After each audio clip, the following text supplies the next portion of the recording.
Everybody, welcome back.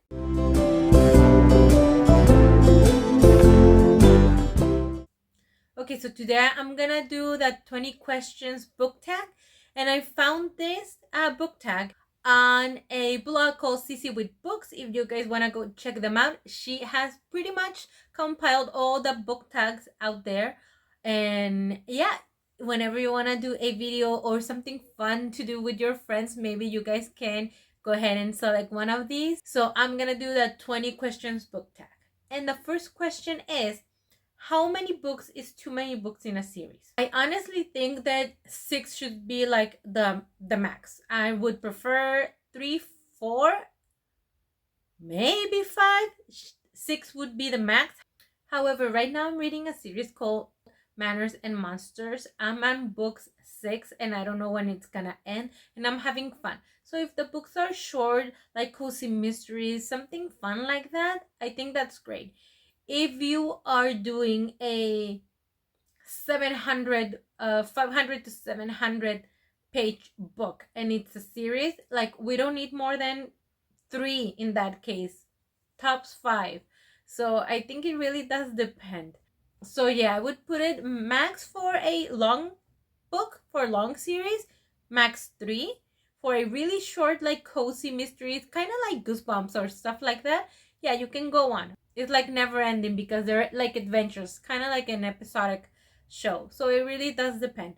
But for a regular series, they're supposed to have like a beginning and an end, no new adventures, same adventure, trying to solve them all. 3 to 4, maybe that would be the max. Okay, the next question is, do you like cliffhangers? And no, I don't.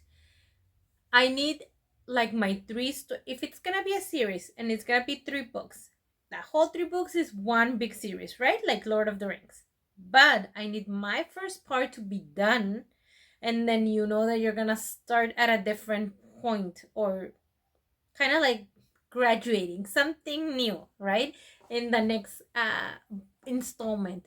If literally this is a dumb example, but literally if they fall off a cliff and we don't know if they landed on something or died and that's where it ends, no thank you. Like, no, don't do that, because I feel like that is just a hook for you to buy the next one. So if you're already thinking about that, you're not thinking it's good enough to support like a brand new story, or a brand new story within the universe, you know what I mean? So I don't really like cliffhangers if it's done with that intent. Like, if we don't know what's gonna happen and I need to buy the next one, no, just finish this story and maybe you can tell me that something new is coming. Yes, that's fine. I don't really consider that a cliffhanger, because you're gonna tell me something new is gonna come on the next one, but you don't leave me like wondering if something ended or not. You know what I mean? So yeah, I don't like cliffhangers if they're done for that, just to hook you to buy the next one, even if the next one is not great. The next question is, hardback or paperback? Honestly, I love me a good hardback. I love the structure of it, the hardness of it. I don't like this. I don't like the paper ends. I don't know what they call them. I do know, but I'm forgetting. I don't like this part because you have to take it off for you to be able to read it comfortably, for you not to mess it up. It could get messed up somewhere else if you put it away. My little reader hates this. She takes all the papers away and throws them away of every single book. And all the pretty covers are on the paper. Like, I love my hardback, but please do the pretty covers on the inside. Like, please. It's not that hard. I know it's hard and it's probably more expensive, but I'd rather that than having this flimsy paper that it's gonna get ruined anyway. So I do prefer hardback for the structure and for having them. However, for the covers, paperback, because you're not gonna lose them, you're not gonna hopefully damage them. Okay, next one is my favorite book. This is really hard because for the longest time, I know like a lot of people always say Pride and Prejudice, right? And yes, Pride and Prejudice was my favorite book and I love Pride and Prejudice. But now that I have read so much, I don't know if it's still my favorite book. I think it's still my favorite book because of nostalgia. But honestly, I remember reading Northanger Abbey, and a lot of people don't like that one, but I really like that one because it's like perfect YA and really annoying, and you get mad at the characters and you get upset. And I was talking to them when I was reading it, and you want books to make you feel that. So the experience of both Pride and Prejudice and Northanger Abbey was really like I was immersed in it. And then from last year, my favorite was How High We Go in the Dark. This was heartbreaking and heart wrenching and a little weird sometimes and very introspective. It's about a pandemic that pretty much destroyed the way we see the world. We see it differently, but it kind of also goes out of this world. So I really like this one. I think this is one of my favorite books. And then another one of my favorite books from last year was Garlic and the Witch. I just thought this was really cute, really cozy. I know a lot of people love Legends and Lattes, and I do too, but this one is my favorite, like cozy fantasy. Like, how are you not in love with Garlic? She's so cute. And the adventures she goes through, and she's a little anxious and she's a little insecure and unsure, and she's supposed to save everybody, and I just think it's lovely. I really love this book. Okay, the next one is my least favorite book. That's easy. I have three. I have, because of the translation, I read translations. So I have Castle in the Clouds and The Readers of Broken Will recommend. This one was a DNF. I'm gonna try to finish it this year. I honestly don't think I can do it. When I read both of those translations, they're Swedish and they're being translated into English.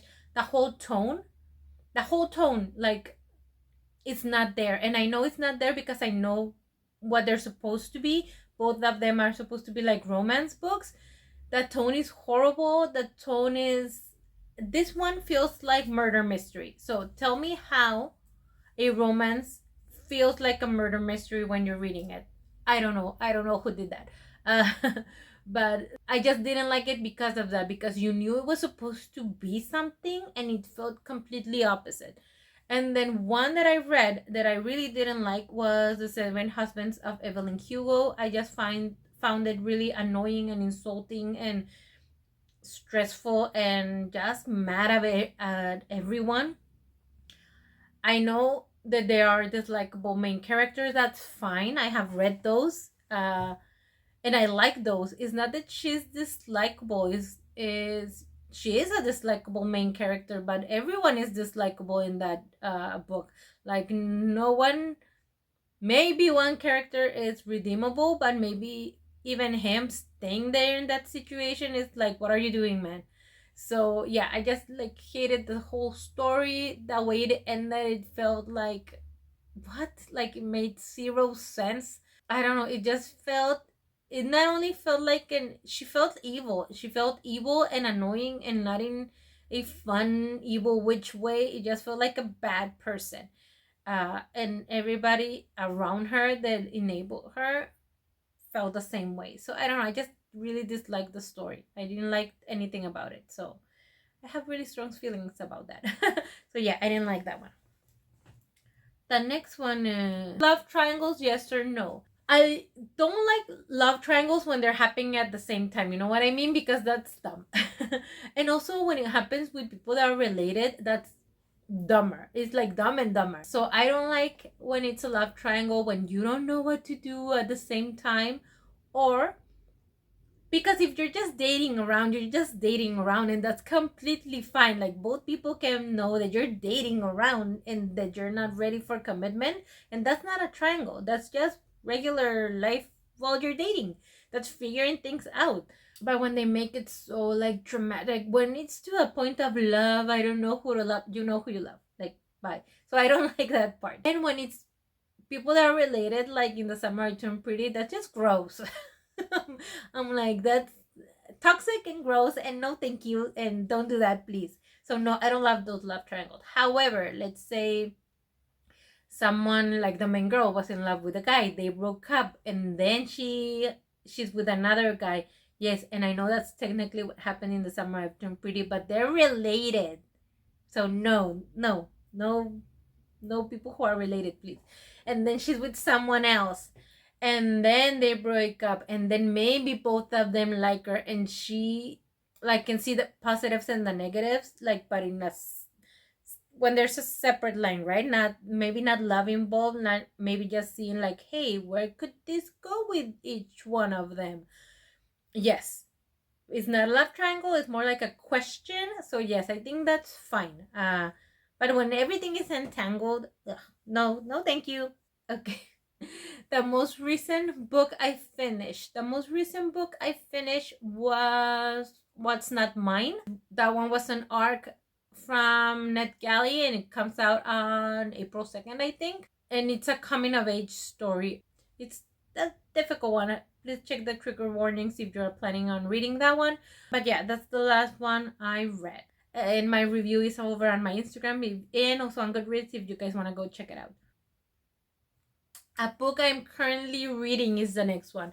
I'm currently reading 3 books. I'm reading Evil Eye by Etta Rum, and I'm really liking it. I think it does talk a lot about what I think, honestly, almost every woman who is a mother and it's in a marriage and is trying to find that balance between her career, her personal desires, her personal goals, her family goals, her family life, love life, it's going through. But this one is like elevated. Like every woman can relate to those questions, but this one is elevated in a cultural aspect. She's finding herself in, and I think a lot of people can relate to that also, especially in Latin America, in Asian countries.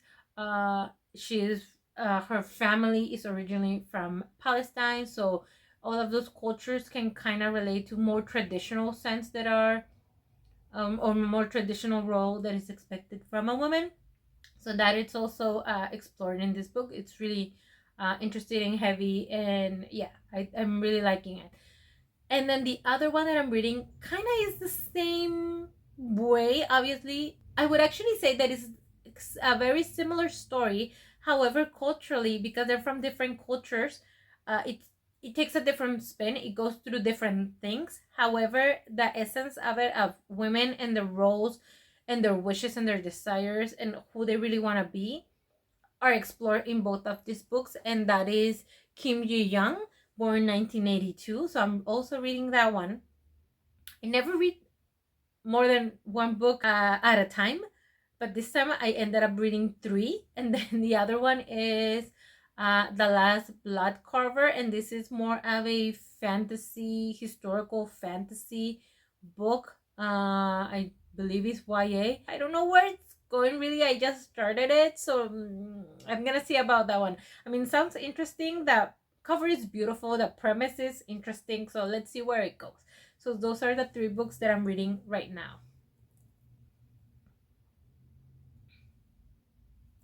Okay, the next one is the last book I recommended to someone. I think I'm always recommending Garlic and the Witch or Garlic and the Vampire. I'm always recommending How High We Go in the Dark.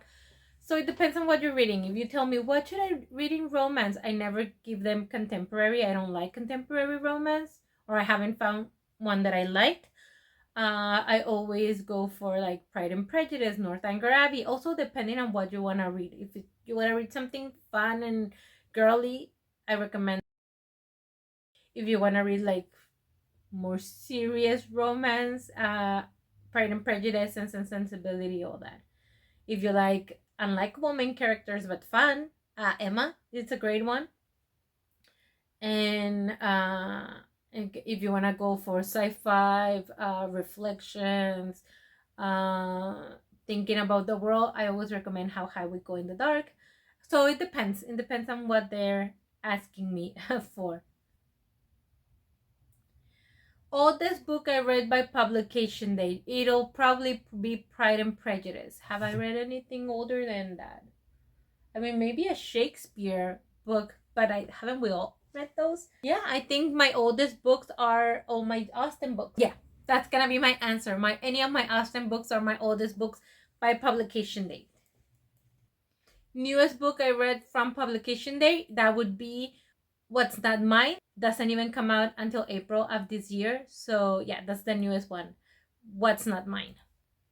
My favorite author. That's a difficult one because again, for the longest time it's Jane Austen, and it is Jane Austen because I read all of her work. I really love it. Like I literally read all of her work and I really love every single one.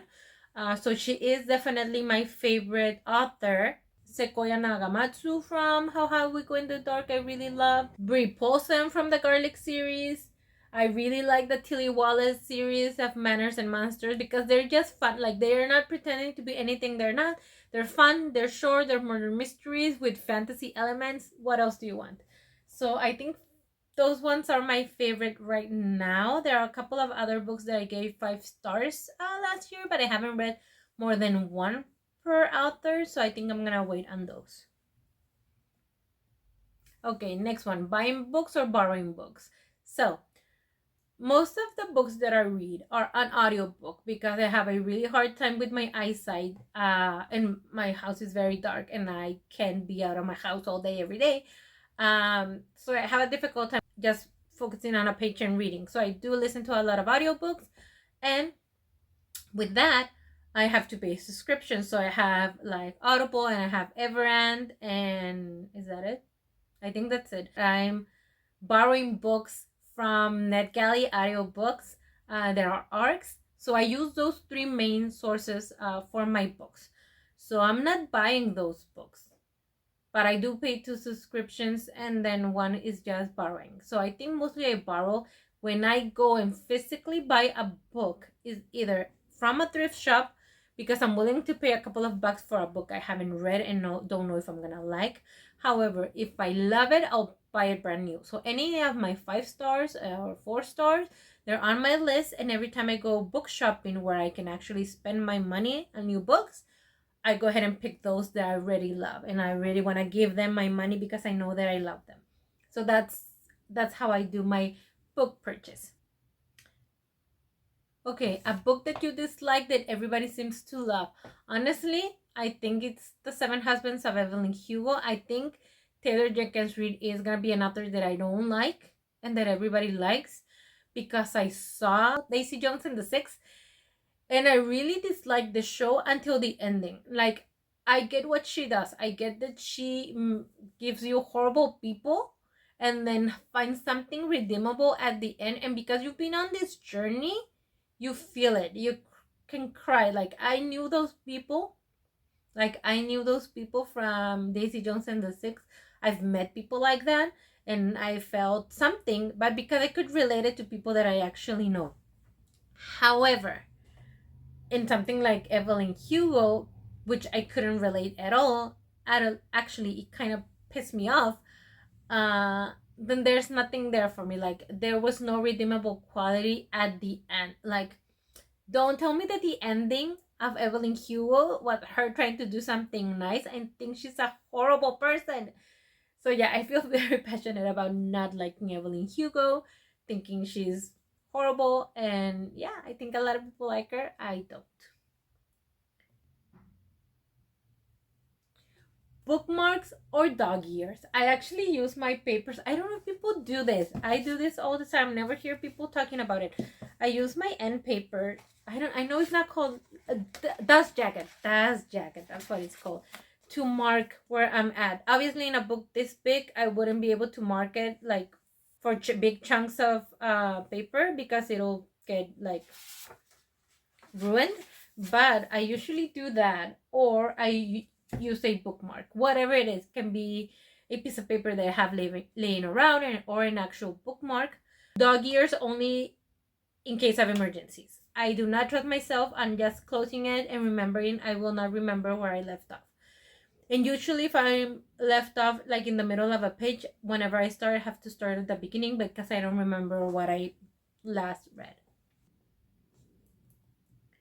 A book you can always read, any Austen. Any Austen, you can read it at any time and just have fun with it.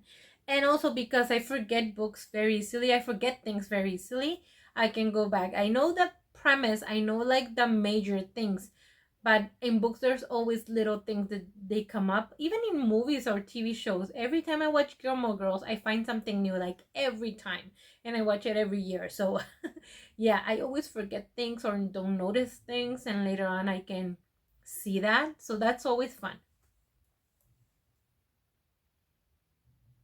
Can you read while hearing music only? Like dedicated like reading playlists that are like instrumental or relaxing sounds, no lyrics, no nothing. I will start dancing and singing and it'll be the end of the book. One or multiple POVs? I think two POVs is fine. More than that could be a little confusing. I have read multiple POVs, well, two, and yeah, I like that. But it's a little bit hard, like jumping around, unless the title of the chapter says this person. I find it confusing knowing where I'm at. So preferably one POV, two max.